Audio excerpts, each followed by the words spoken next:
Assalamualaikum warahmatullahi wabarakatuh. Jumpa lagi dengan saya, Freddy Sudaryanto. Seperti biasa di kasus Jalan Cagak Subang, subuh ini. Genderang perang sudah mulai disuarakan. Waduh, ini ramai ini, ya. Apa genderang perang? Ya, bahwa kita sudah membayangkan nanti persidangan akan ada genderang perang, ya, di persidangan. Terutama antara JPU dan pihak daripada kuasa hukum Pak Yosep. Kemarin di persidangan sudah kita lihat, walaupun baru di luar sidang, ya. Apa itu? Bahwa ditanggapi atas dasar eksepsi yang dilakukan oleh kuasa hukum Pak Yosep terhadap surat dakwaan yang diberikan atau disampaikan oleh jaksa penuntut umum. Dan kemarin dari pihak jaksa penuntut umum dengan tegas mengatakan bahwa eksepsi dari Pak Yosep harus ditolak. Waduh, genderang perang sudah mulai panas nih ya. Sudah mulai panas. Dan juga bahwa apa yang disampaikan bahwa maksudnya mereka itu adalah dari tim kuasa hukumnya Pak Yosep, tidak cermat menanggapi surat dakwaan JPU. Di sana dikatakan bahwa memang ada dua peristiwa yang sama tetapi dalam proses perencanaannya yang berbeda. Disampaikan demikian. Jadi tidak ada copy paste di sana. Karena kemarin-kemarin sempat ramai masalah copy paste. Tapi sudah disampaikan tadi oleh jaksa penuntut umum adalah perihal seperti demikian bahwa ada dua peristiwanya sama, bahwa tapi ada perencanaan yang berbeda. Nah, tentu ini adalah genderang perang. Ya, sekali lagi ini adalah genderang perang. Dari ini mari kita dengarkan supaya lebih jelasnya nih ya.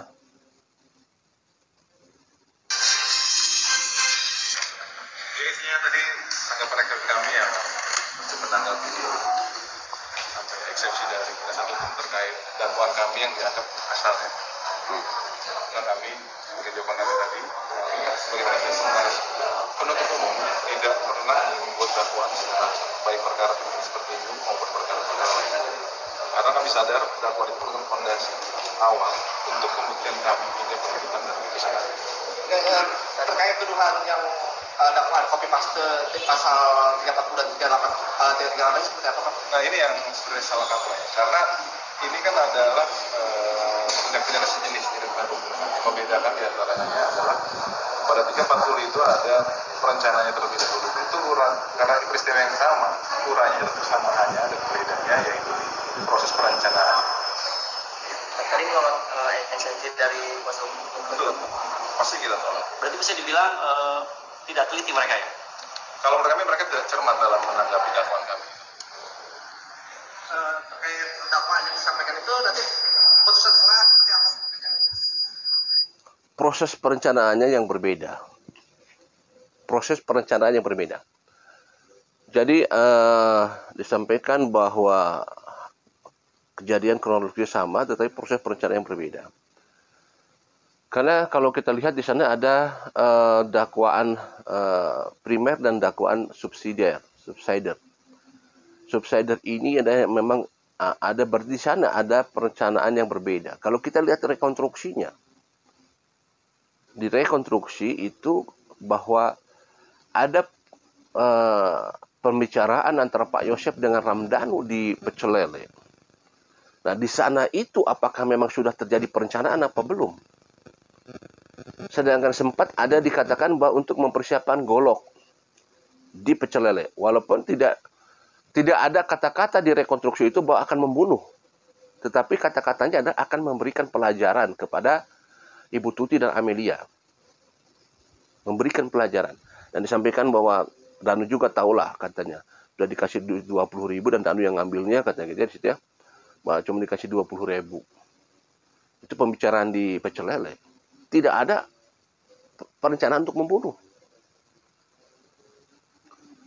Lantas perencanaannya di mana apakah berkaitan dengan masalah golok yang sudah dipersiapkan?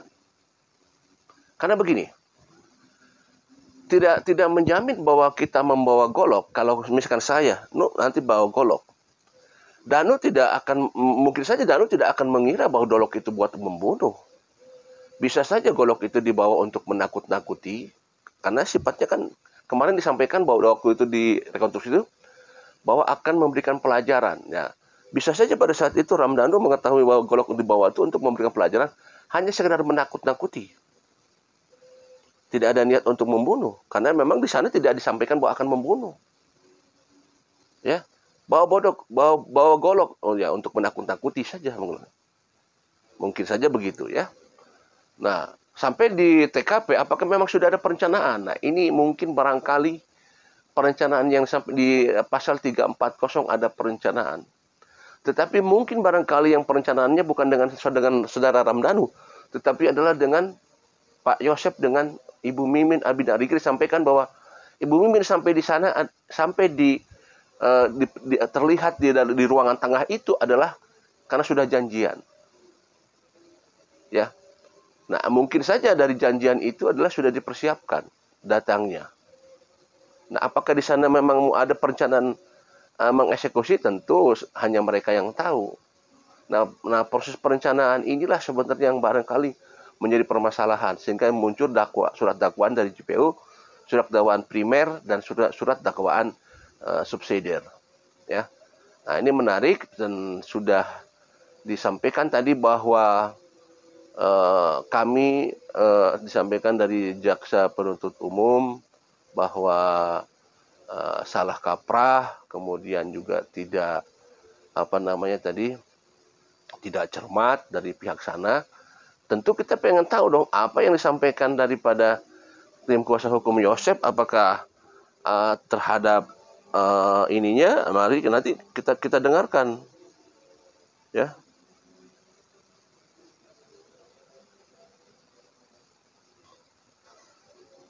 Stop, jangan digaruk, efeknya bisa seumur hidup. Ya, ini ada menyembuhkan penyakit kulit seperti penyakit kulit. Ya Bu, gimana Bu menanggapi jawaban dari eksepsi ke jaksa penuntut tadi Bu? Kalau dari penasihat hukum, kami masih yakin bahwa dakwaan ini harus dinyatakan batal demi hukum sesuai dengan eksepsi kita pada persidangan sebelumnya di tanggal 4 April 2024. Kenapa Bu? Karena kan kita masih meyakini bahwa memang Pak Yosep bukan pelakunya dan memang dakwaan itu memang harus dibatalkan.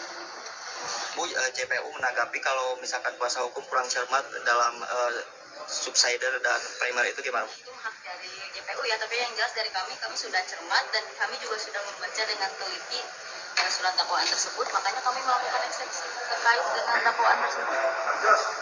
Bu, menanggapi nanti sidang selanjutnya yaitu putusan selah, menurut kuasa hukum seperti apa kira-kira peluang dari terdakwa Yosep ini? Kalau kami sih masih yakinnya bahwa dakwaan itu harus batal demi hukum. Namun untuk putusannya tetap kita menyerahkan kepada majelis selanjutnya persidangan. Dari kuasa hukum tim Pak Yosep mengatakan bahwa mereka masih yakin dengan eksepsi mereka.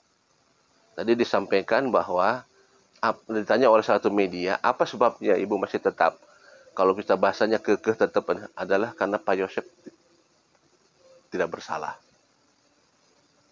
Jadi kembali, sedangkan yang dibahas adalah masalah dakwaan primer dan dakwaan subsidiar, yang dimana di sana ada persamaan. Tapi dijawabnya adalah karena Pak Yosep adalah tidak bersalah.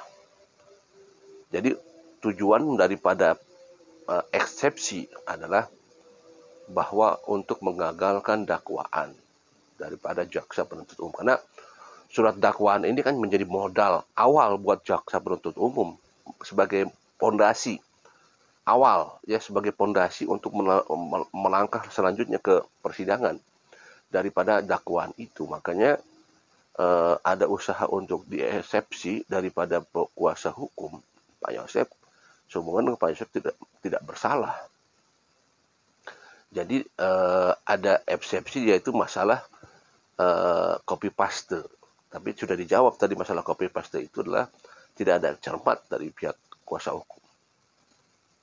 Tentu nanti akan kita tunggu persidangan selanjutnya di hari Jumat, yaitu selak. Keputusan selak ya nanti keputusan hakim akan menentukan masalah eksepsi dari kuasa hukum Pak Yosep, apakah akan ditolak atau diterima oleh pihak hakim ataukah jaksa penuntut umum dakwaannya akan ditolak. Ini yang akan ditunggu-tunggu di nanti hari Jumat persidangan, yaitu keputusan selak.